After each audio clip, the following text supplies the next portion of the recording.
If you look at all business industries, and this is probably some empathy for your entrepreneur dentists out there and every dentist owner, but if you look at a factory, the reality is there's kind of humans at the top, but then it turns into like robot manufacturing, and the product itself is, a tangible item, car, whatever, a little product trinket. If you go to a service industry like your lawyers, accountants, etc., you've got people at the top, you've got people producing, but then it's a tax return, it's an estate plan, etc. It's only healthcare that you have humans at the top, humans delivering the service, and humans are the product. Hey there, dental economist. If you're a dentist owner or a leader within a dental business thinking about growing production, case acceptance, patient and staff satisfaction, positive outcomes, and everything else that comes with running a dental business, then you're a dental economist, and you've come to the right place. Welcome to the Dental Economist Show. We're meeting at the intersection of profit and purpose as I sit down with dental leaders who share their stories about dentistry, business, and growth. Welcome back to the Dental Economist Show with me, Mike Huffaker. Before we dive in today, just a quick reminder, if you're enjoying the show, be sure to like, subscribe, leave a review. Your support means a lot, and it helps us bring insights to growth-minded dental professionals everywhere. Today, I am very excited to welcome Emmet Scott, a leading voice in dental entrepreneurship and in the dental industry as a whole. Emmet is the CEO of the Dentist Entrepreneur Organization, better known as DEO, co-founder of Community Dental Partners, host of the DEO Growth Secrets podcast, and author of the best-selling book, DSO Secrets, The Ultimate Guide to Building Your Dental Empire. So involved in just a few things. Emmet, super excited to have you on the show. How is everything going? It's going awesome. Great to be here. And man, love the dental industry. As you were reading through that, I was thinking back, this all started because my best friend from the age of 2, who's a dentist, said, I'm an associate. I'd like to open up my own practice. Do you think you could help me out? And I was like, sure, happy to. At the time, I had a radio show called The Entrepreneur Life. And I was just helping entrepreneurs scale to the executive level. I realized like there was a ton of resources out there to be an entrepreneur, but not a lot to be an executive. Anyway, long story short, that's what sucked me in. And 70 practices later, 150 million in revenue. we had gone a little bit deeper into dental than I think I was, or he was imagining when we first set out. So that's awesome. Let's talk about that a little bit more, actually. So when was that? That was 2010. And yeah, he just really wanted to open his first practice. He was a great clinician. He has 7 kids, fluent in Spanish, and he was in Texas. And he really wanted to help and had been serving in like the pediatric Medicaid market. And so that's where he started. When I first looked at dentistry, from the eyes of like a consumer, I'm like, hey, just so you know, like everyone hates your industry. Like Sure. We literally have terms in English when we're describing pain in our life. We say it's like getting a root canal. It's like pulling teeth. Like we use your industry to say that our life sucks, So I said, marketing wise, this is not like people lining up for iPhones. If you really want to do this, like I would do it kind of different than everyone else. So we ended up doing a practice where we put a movie theater and a play gym right in the front. We built it all around this mascot, Charlie the Chipmunk. This all, by the way, since I have like 6 kids, he has 7, we were able to use them as like our focus group. And like the boys really liked dragons, but we were imagining like 7-foot dragon coming out. Like that wouldn't be good. The girls loved bunnies and we're like, the boys are going to beat up the bunny. And so chipmunks, for whatever, was like this perfect gender neutral. And then we made him a wizard and stuff. We built the whole practice so that it had like this whole story theme. We actually had an artist come in. Now, once we started scaling, we had wallpaper made that did it, but she hand painted like the whole story of Charlie the Chipmunk in each operatory. And we had it where the kids got called back as prince or princess. They got gold coins along the way. And then at the end, we crowned them for their bravery in dentistry. And they got, do you have any money? And they got to spend their money. They got a balloon, a sticker, all this stuff. And I just marketed the heck out of it to like local radio, like we're doing dentistry differently. Anyway, we had 1,000 patients the first 3 weeks. So wow. We were just like off to the races. And might be onto something there. yeah. So I was like, hey, we should do a second one. And he's like, I don't know how to do that. And I was like, well, that I know how to do. I don't know how to do the clinical. Can you scale the clinical? So anyway, that's really how it got born. And like in 9 months, we had 3 locations, all doing like $4 or $5 million. So it was like, okay, wow. It was at that point, I'll just real quick, I did say, hey, do you know what these DSOs are? Because I hear they're really evil. This is 2010. I hear they're really evil and I want to make sure we don't do that. You know? That's right. That's right. So that was kind of an interesting moment where I had to like dig in. I'm like it on paper, when I say dental support organization, I think that's what I'm doing with you. That's right. But I don't want to do it the evil way. So I actually started a podcast because I had a radio show. So I thought it would be an interesting one called DSO Secrets. I'll just tell you, Mike, the only reason was number one, so I could share what I was doing to see if I was doing anything wrong. And then number two, it allowed me to interview people. So kind of like this, like you can call anybody and like, hey, you want to be on my podcast? So I was like, hey, do you want to? And I just started interviewing like large DSOs, small ones, individual dentists, people in the marketplace. I mean, anything I could, mostly to just figure out like what's the right way to do this. I did realize like it matters about like what culture you build and autonomy of the clinicians and all that stuff. So there was a right way to do it. But, and then I ended up taking all that info and kind of put it in a book called DSO Secrets. Anyway, that's how I got into it all. Trying to figure it out, you know? So you got to pressure test your ideas through conversations on the podcast. And to some degree, what were some of the things that were surprising to you that you maybe thought were the right way of doing things that ended up being the wrong way? Well, right out of the gate, I was really interested in why clinicians were so concerned. Because again, dental support organization sounds like taking care of kittens. Like it doesn't sound evil on its own. So in interviewing people, what I found was there was this tension that was really interesting between autonomy and mentorship. So on one side, the clinician would say, I really want to make sure I have autonomy, which makes sense. Like, I don't want my heart surgeon to be told whether they should be doing surgery on me or not. You know, like I want them to have autonomy. On the other side, though, clinicians really wanted mentorship. They didn't want to be on their own. They wanted to be with other clinicians and working with them along the way. So I think I quickly realized, like, if you can strike that balance, if you can be really clear too upfront of like, hey, here's the standard of care driven by our clinicians. Do you want to be a part of that or do you not? Like, if you're doing pediatric, you can't have a dentist who takes 3 hours to do a fill. You know, I mean, it's just, so it's like there is a standard of care. It just has to be driven by a clinical leader.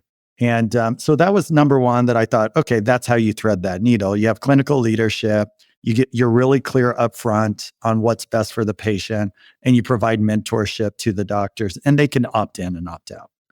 The other thing that I uncovered quickly is there was a misconception that private equity was coming in and like taking over dental practices. I still hear this today.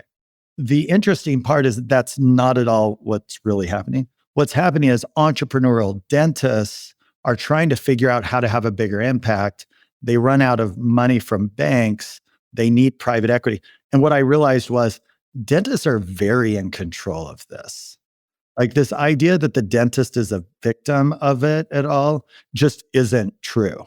That might not be popular, but if you double click on everything, and I like that story actually better because I don't like thinking of dentists as victims. I don't think they are. I don't think you go through 8 years of schooling, become a clinician, and then somehow you're an idiot and you're being, bedoozled by everyone. I just didn't find that to be true.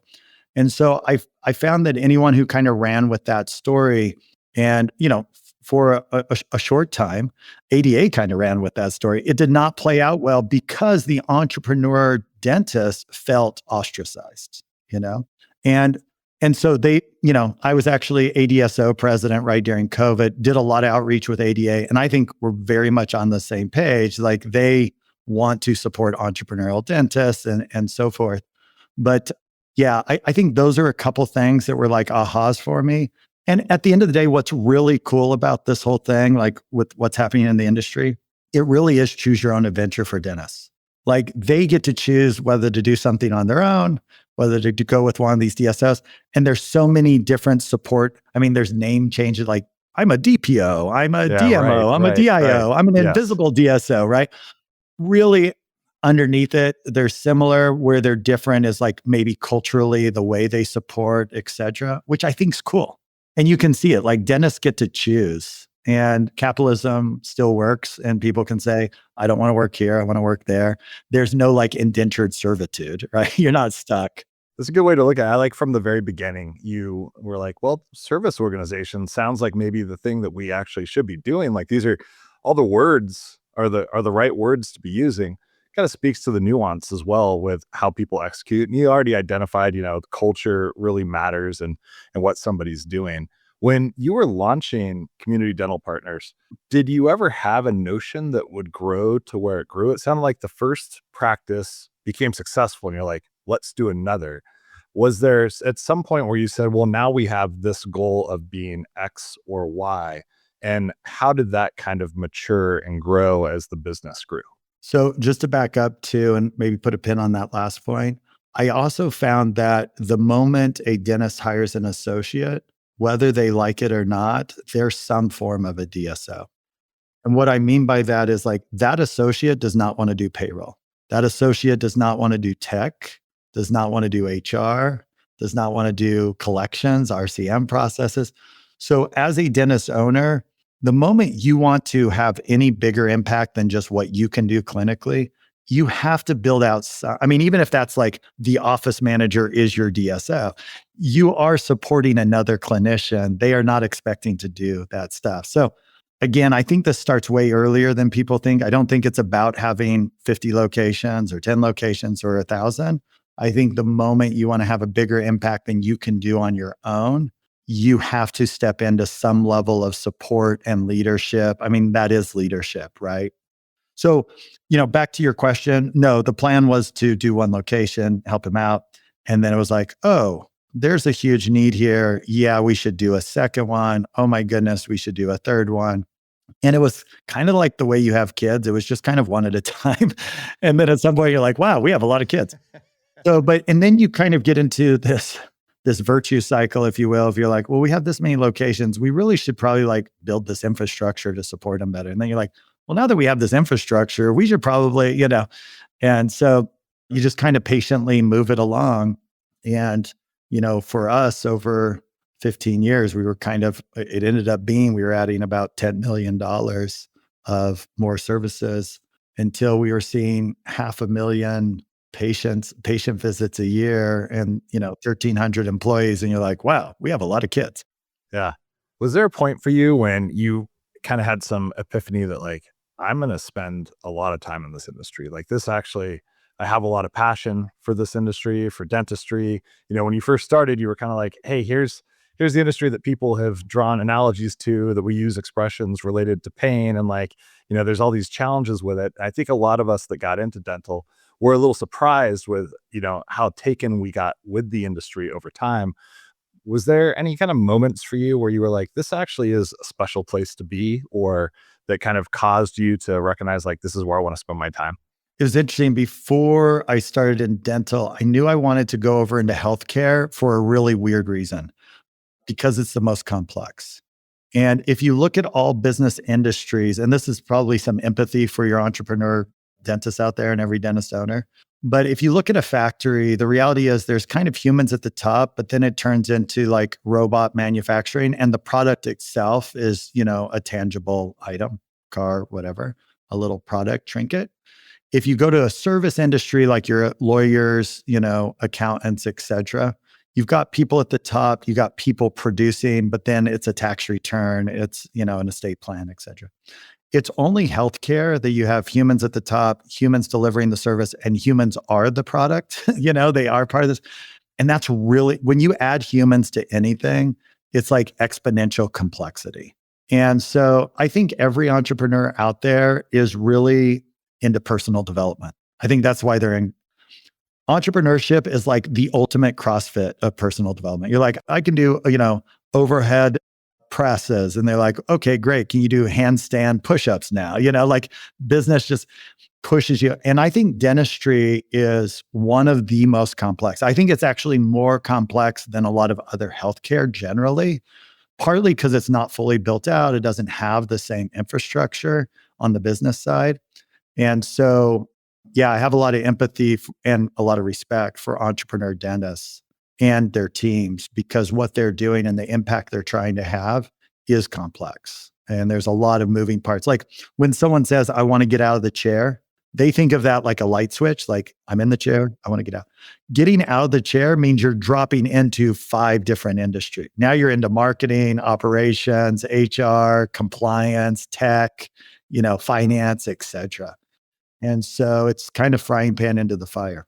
Now, before you got into dental, you said you were coaching entrepreneurs just in another space. Then your friend calls, you launch Community Dental Partners, becomes this huge success. And you found your way still to coaching and helping others. How do you think about, your time as being an operator, and you're still an operator with the DEO, and how does that kind of resonate with what you have internally, which seems to be a drive to teach and mentor and coach others? I think all entrepreneurs kind of get to that point where they realize the job of leadership is how well you can influence another human being. Like you can only do so much. I mean, if there's a skill set that's kind of the meta skill that all of us are learning, it is how do we influence each other to do well, to do good. And in the beginning, as an entrepreneur, if you kind of look at the stages of growth, and we can kind of get into how DEO thinks about this as well, but everyone starts off as some kind of professional or technician, whether it's in construction industry or a dentist, it's the same. If you're really good at that, customers come to you like, wow, you're really good at this, right? And then what ends up happening is you're like, oh, well, maybe I should have a business around this, or maybe I should expand my business. And you kind of start stepping into this entrepreneurial world where you're working really hard, you're really smart, you're kind of the smartest one in the room, and it's a hub and spoke system where everyone's kind of coming to you. And it's kind of cool because like this need to be needed is really high, and a lot of dopamine hits, a lot of like problem solve. And so that's cool. It develops you quite a bit. And then it starts breaking down, because if you're good at that, the world rewards you with like more humans to manage, And then you realize like that entrepreneur skill set isn't good enough. And you actually have to move so you went from like clinician to entrepreneur. Now you have to move from entrepreneur to executive. And that's a big jump. In that one, your patience level, well, there's 3 things that I found to make that jump. Is that cool if I go through there? Yeah, let's do it. So 3 skill sets to move from entrepreneur to executive. Number 1, your understanding of financials has to go up exponentially. It's amazing how many dentists who come into DEO, I'd say the majority, if not all, come in and they're running a multi-million-dollar business at this point. I mean, if you're doing $1 million, $2 million single practice, or you're one of our groups that's doing 10, 50 million. And you say, awesome, let's pull up your financials. Well, my accountant's busy right now doing tax returns, which by the way, accountants make so much money off tax returns, they usually aren't a good place to have your books done. Okay. Because they're always going to be delayed. So getting your financials done accurately is a really big deal for us. And we have a specific way we organize the chart of accounts so that people can see real clear where their gross profit is, where their net income is. That part gives you so much capability and leverage. I think because we took so much risk as an entrepreneur, we actually think we have to stay in this place of risk and work off of our intuition. And it's not true. Business growth actually becomes very mathematical after you've taken that initial risk. Even if you're just a single practice, you can mathematically scale from there. But most people are stressed out because they don't have the data they need to make the decision. They're still trying to do it off the entrepreneur way of gut. And they're like, can I give a raise? How do I do bonuses? Or they'll layer in like a KPI solution, your dental intels, your Jarvis, your practice by number, whatever. And they're in a place, what I call KPI delusion, where it's like they have the KPI, but it actually doesn't tie to a P&L anywhere. So it's like they hit green, I gave them a bonus, I'm still losing money. Like you see this interesting cycle there. So the number 1 skill set we teach is how do I organize? How do I read my P&L so I can lower the stress? At that moment, boom, stress goes down because everything becomes logical. number two, you have to organize your projects. So as an entrepreneur, like I see a problem, I fix a problem. See a problem, fix a problem. It does not work on scale. So I have a little acronym that I teach, which is called iDOPE. Like not I actually dope, but iDOPE. So I is every one of your ideas, everything you see as a problem or opportunity needs to be documented, then organized, i.e. scoped out. So if I say, hey, I really need to fix my website. Do I mean like I need to put online scheduling or like rebranding? What do I mean by that? So organized and then prioritize. That by far is the most critical part. So most entrepreneurs who are overwhelmed right now, if you ask them, so what do you have going on? They're just blah, blah, blah, blah, blah, blah, blah. Yeah, so much. That's not using constraint theory. The best CEOs and all the studies by McKinsey, Bain, et cetera, have one skill set they do really well. They make investments. So they know the ROI and they go, yes, as a company, we could be doing these 400 things. We're going to do these two well because they have the highest return on investment. You can do that on a single practice. You just have to be organized. So iDOPE, every idea needs to be documented, organized, prioritized, then executed on.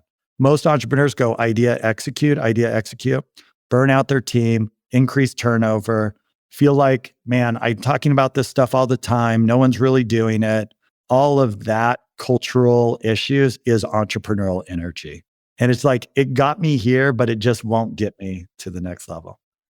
So it becomes a mechanism for you to ruthlessly prioritize the 20% that really drive your business. Yeah. When someone says like, I want to do strategic planning, most of the time as entrepreneurs, we think of that as like innovation. Mm-hmm. Like, I got these cool ideas. I want to do strategic planning. I'm going to come up with the next iPhone.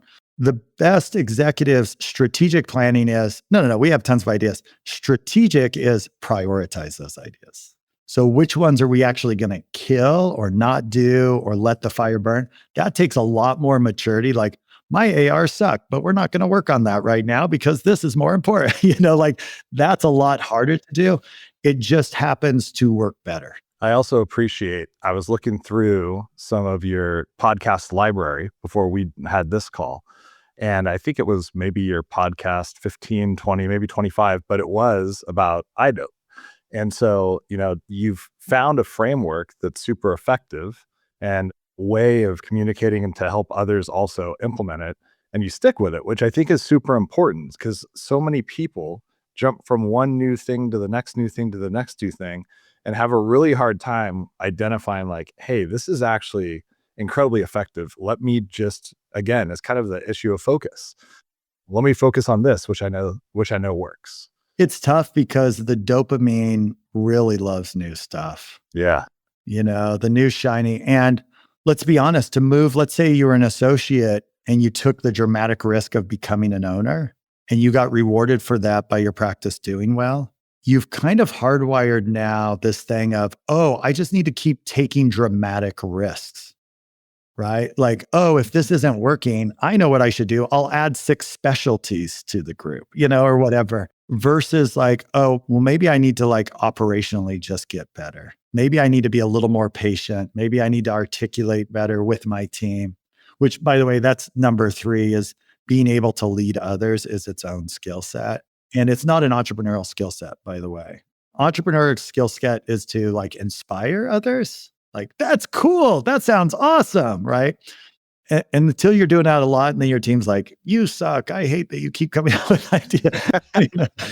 They don't say that to your face. They say that behind the scenes. Like, oh, here's Emmet again with his new brilliant idea, Yes. Or even worse, what happens is like, okay, I know Emmet asked me to do this, but if I wait till next Tuesday, he'll have a new idea. So I actually don't have to execute ever. You can train your team not to execute because you're just constantly coming up with new ideas. Right? I've definitely been guilty of that before. Yeah, all of us have done it. That's how we know. Yeah, so you get those 3 skills. Those are huge. How do you break that approach? Like, what are some of the keys to doing that differently? I guess iDOPE is probably one of them. It is. I mean, I sound like a broken record because I come back to it so often.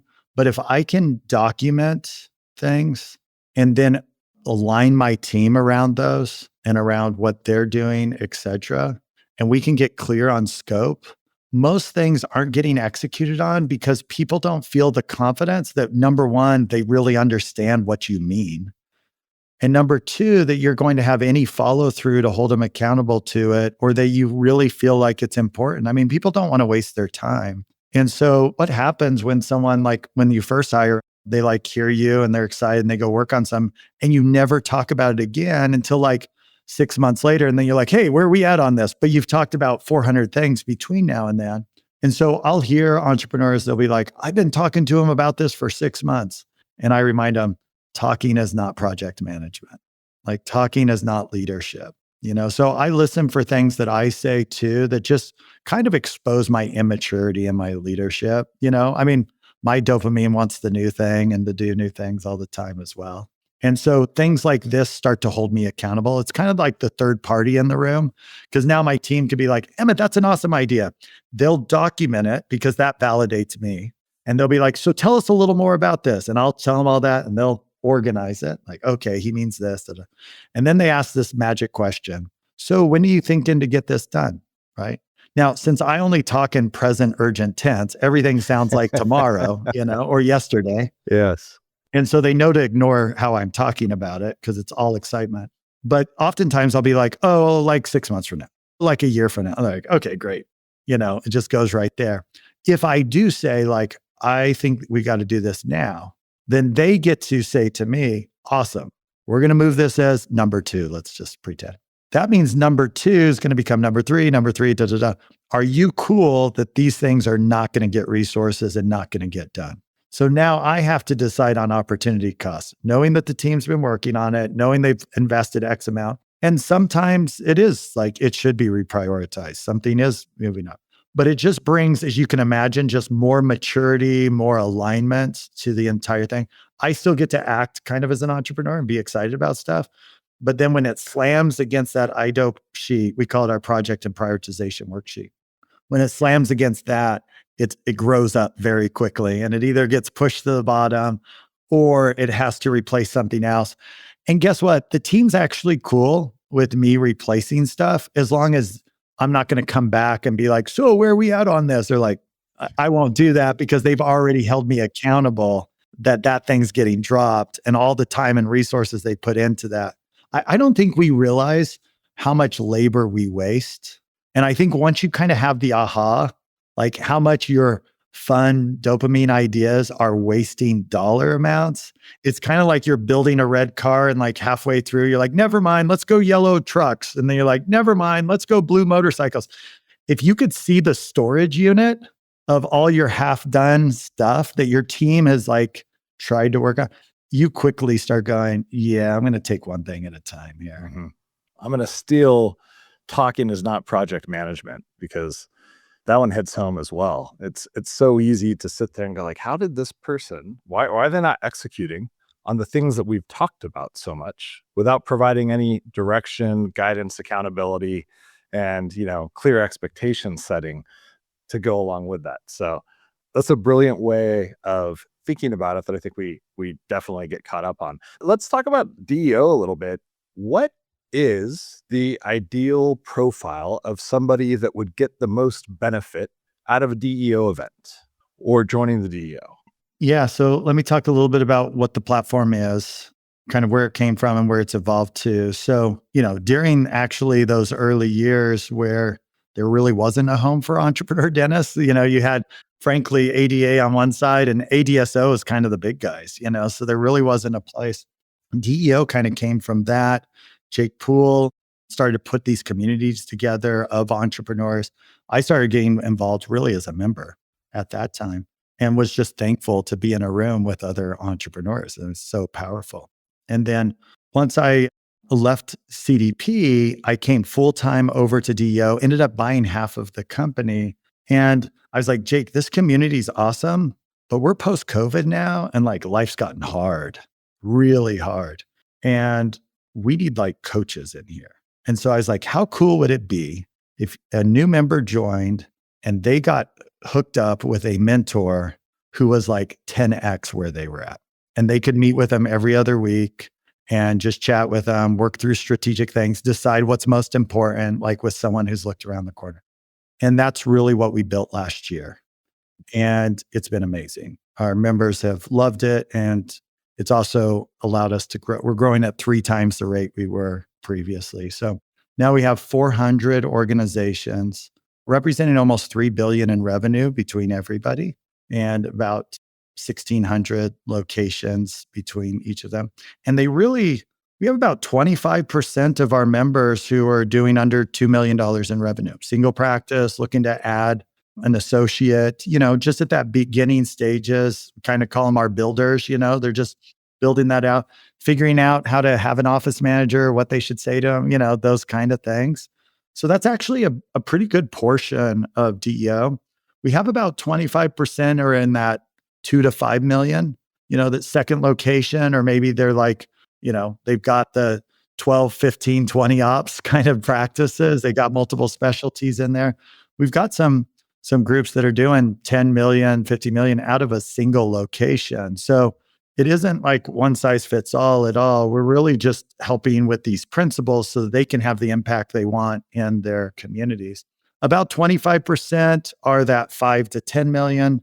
And then about a fourth are over that 10 million, and they go all the way up to 150, 300 million. So that's groups a pretty broad range.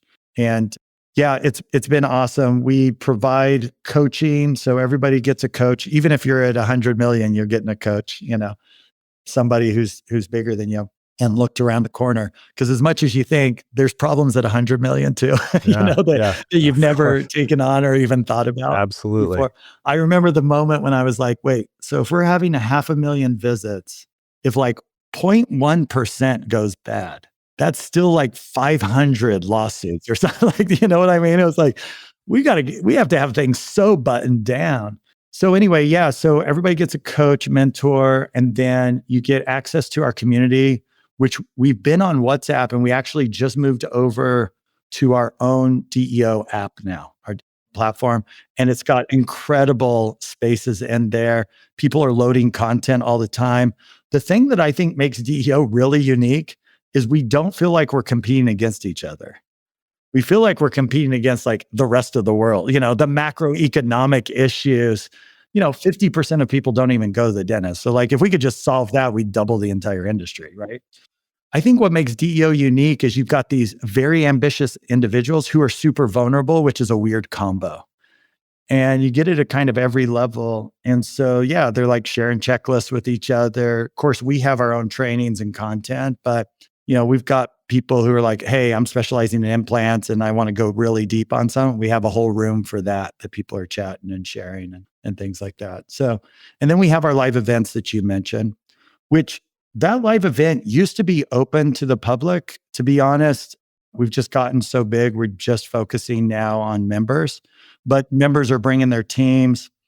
We've added COO services now. So like for some of our members, they're like, this is awesome. I'm learning a ton. Can you just come on site and like implement this for me?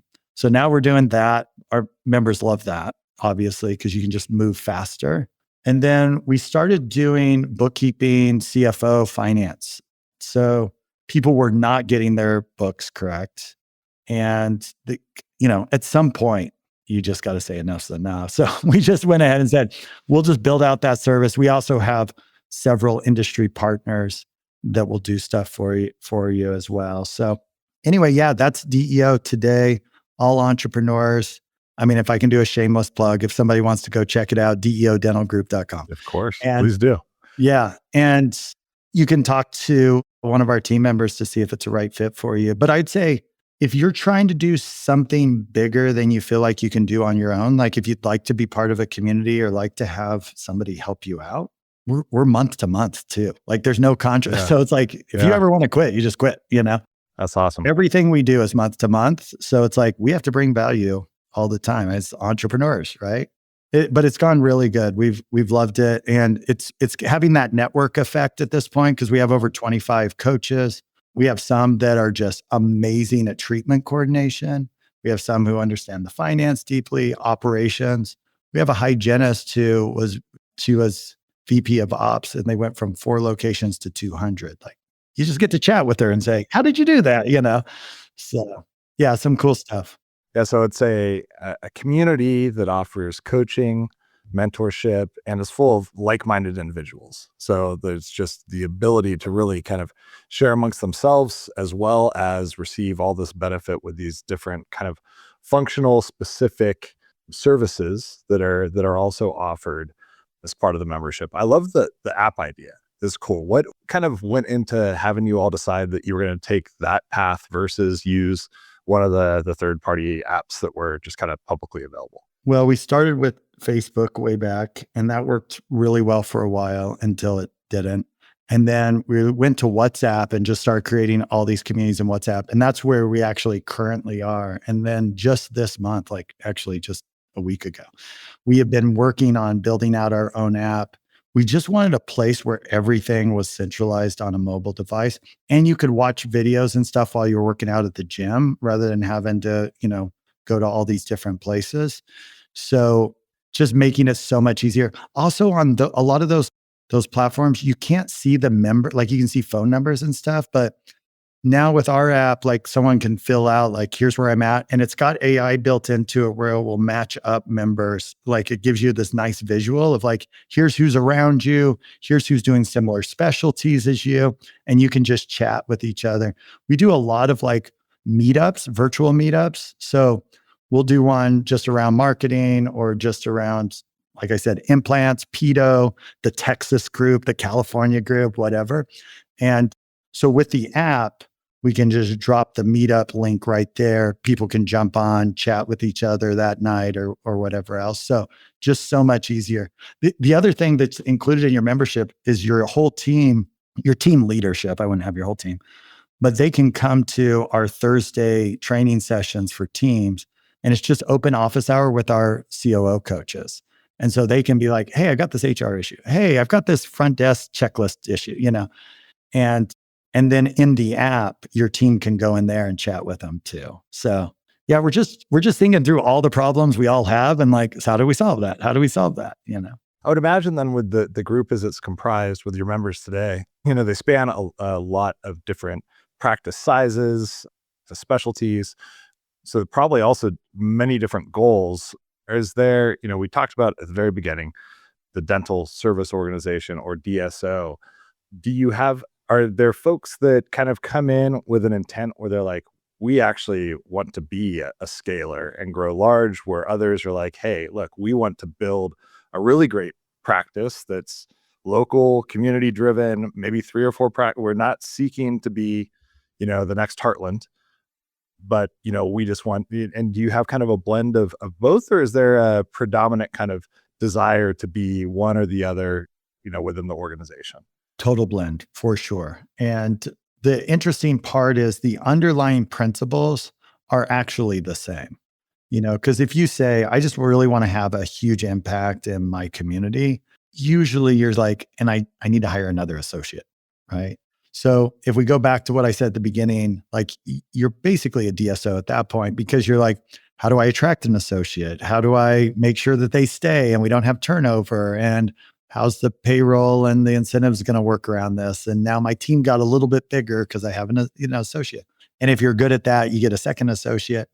By the way, one of our sayings in DEO is 2 doctors makes more money than 2 locations, right? So if you go through the math on this, on the P&L, at the end of the day, every new doctor adds about 50% profitability falls to the bottom line. So when we organize like their cost of goods section versus their fixed cost section, so we're actually really big. If someone says, I want 10 locations and they're at 2, we're going to take them through our profitability stages.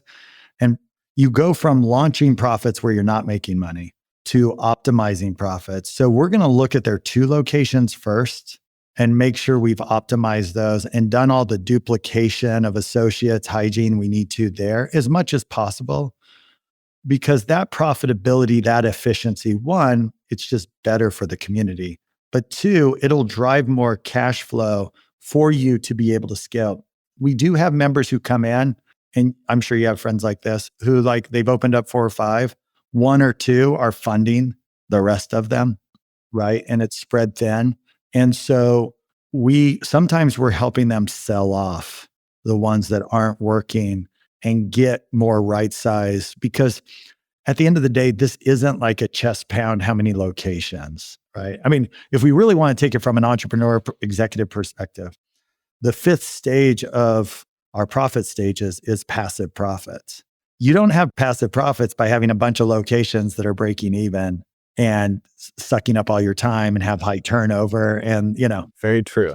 So we're interested in building out the quality of each one and helping them avoid a lot of mistakes we've already done. Like, I'm just going to add ortho. It'll be easy. Those kind of things we can help them navigate. Like, if you're going to do it, here's how you have to do it. And maybe you shouldn't. Yeah. So it's really about laying or building a strong foundation and ensuring that you can build on top of that. I'd be curious, this is kind of an aside question, but I know you've seen organizations formed in a variety of different ways, and there's lots of different structures that people in the industry pursue. I've been seeing more and more kind of either interest or even formulations of kind of an associated group of doctors. There might be 4 or 5 that are kind of in the same area that kind of want to become under the same sort of umbrella and almost create their own group where they were all kind of independent before, almost in a way where they do things as like a democracy. And I'm just kind of curious, like, what's your perspective on that approach? Do you believe that it can be successful, or there are kind of pitfalls that you should watch out for if you were going to kind of pursue that route? And have you heard people kind of discussing that within the organization? Yeah, whether you're going to join with somebody else, add an associate, start a DSO, you have to ask yourself, what problem am I trying to solve, or what opportunity am I trying to capture here? I think where those don't work, and they actually did in the past, where they don't work today is the thought process, whether people articulate this, is if we can kind of just duct tape and bail wire ourselves together, maybe some sucker PE firm will pay a bunch of money for us. And it kind of did play out sometimes. And, dentists are very worried about PE firms taking advantage of them. I would say there's more dentists who've taken advantage of PE firms than the other way around. And because the dentists are in the control seat here and the power. So I think if your thought is what if we just all got together and then maybe we could go raise some money? I don't think that's playing out anymore. I think that you have to decide what problem are we solving all getting together? Because now I got a bunch of humans in the room that all have to make a decision. Who's going to lead?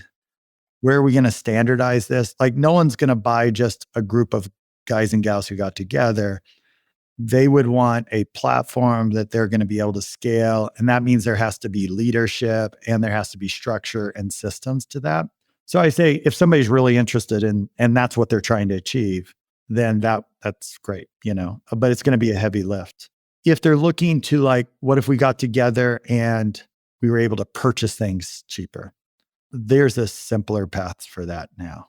So with GPOs, DEO, you can imagine when you have members, 3 billion in revenue, we can negotiate for those members now in a way that no one, just join DEO and we'll get you the better pricing, So you don't even have to do that complexity anymore. And the things you can negotiate at size is incredible. It does make immediately, our whole goal is when someone joins DEO, can we just pay for their entire membership and then get everything else for free just because of the savings that they're getting? Off of those things. So, no, I think it's well said. The diligence as well that I think private equity will be performing on potential investments is probably going to continue to the bar will continue to raise to a higher level because of some of the, challenges that have taken place over the past 3 or 4 years, where some of these platforms didn't return the return on investment that the groups had initially thought that they would. So, well, and everyone's getting heavily educated post-COVID, because we always said dentistry was recession-proof. We never said it was inflation-proof. And so there's something interesting when you hold revenue constant, i.e. PPO, Medicaid, whatever insurance plan, and you raise expenses, i.e. labor costs and supplies, et cetera, moving up, there's only one place for margins to go, and that is less. And you have to get much more innovative and capable to run a good business. And I think that's been a wake up call of like before, frankly, hang a shingle, do good clinical, you're going to be fine. Now you could go bankrupt. Like there are real issues and you have to manage the business as a business today, or you will not survive. The labor cost will catch up with you. And, we've got members who, when they join, they're like, man, I feel burned out. I already know what's happening mathematically. They're making less as an owner than they would as an associate in their own business. And I just quickly can show them that. And then we start fixing that. And it's like, I'm not burned out anymore. I'm making passive income, Right. it makes a big difference. I was talking to one law firm and he usually says this is a big law firm, has about 6 lawsuits between partners each year. Last year, he had 60. All right. So if you want to know the impact of having lower margins on the infrastructure, and some of those are private equity, some of those are guys who got together, whatever it is, but it doesn't play out well for anybody when the business isn't running well, Yeah, it's a lot of pressure for sure. Where do you go to learn? So, you seem to be somebody that has a culture of continuous learning, an internal culture of that. In fact, a quick story, I think, and you might remember this different than me, but when I first joined Planet DDS, my first dental conference, I believe was ADSO, and it was right before COVID. And it must have been like November, December. It was that event. There was a breakout session. I think it was you and Dr. Ahmed doing a breakout session. Do you recall that? Is that possible? Could be. I became president soon after that. So hopefully it was a halfway decent No, session. it was good. And you were sharing some books. And I think one of the ones that you shared was Extreme Ownership by Jocko Willink, which is one of my favorite leadership books of all time. And so, yeah, where do you go to continue to grow? I know you like reading books, but what is your approach to making sure that you remain relevant and can continue to coach folks and add value?